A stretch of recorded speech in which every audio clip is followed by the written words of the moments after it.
Salam əzizlər, hər birinizi İntibah TV-dən salamlayırıq. Gününüz xeyirli və bərəkətli keçsin.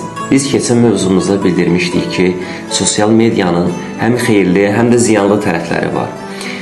Mövzuda bildirirdik ki, bugün bizim mədəni irsimizin aradan getməsinə səbəb olan amillərdən biri də sosial mediadır. Sosial mediada yanlış paylaşımlar, yanlış bilgilər, mənfi müasir fikirlər artıq bizim mədəni irsimizə təsir edir.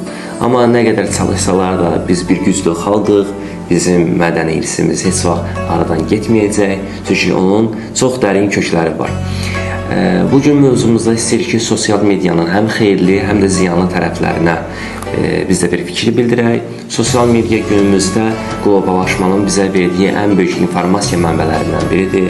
Facebook, Instagram və digər sosial media platformalarında insanlar həm elmi məsələlərə diqqət edə bilirlər, həm də tez-tez bir-birləri ilə ünsiyyət qura bilirlər.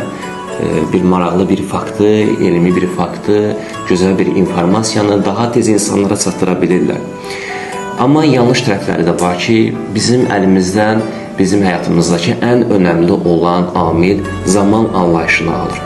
Baxırıq ki, gənclər adətən sosial mediaya girirlər, sosial mediada o qədər vaxt keçirirlər ki, onların dəyərli vaxtları aradan gedir. Misal, bir şagird dərs oxumalıdırsa, elmə yiyələnməlidirsə, sosial medianın təsirində o elmdən bir qədər kənarda qalır. Zamanını daha dərindən, daha gözəl şəkildə dəyərləndirə bilmir. Və adətən baxırsan ki, ailə münasibətlərində, bir ailədə biz baxsaq ailə münasibətlərinə görərik ki, insanlar bir-birləri ilə ailə içində daha gözəl şəkildə ünsiyyət qurmalıdırlar, bir-birləri ilə vaxt keçirməlidirlər. Amma bugün övlad ayrı sosial mediada vaxt itirir, valideyn ayrı bir vaxt itirir. Bu da ailə münasibətlərinin də zəifləməsinə səbəb olur. Sosial mediada gözəl fikir daha tez yayıldığı kimi, yanlış fikir də daha tez yayıla bilir. Və insanlar da bunun daha tez təsirinə düşürlər. Və zamanla insanların mənəvi keyfiyyətlərinin də zəifləməsinə səbəb olur.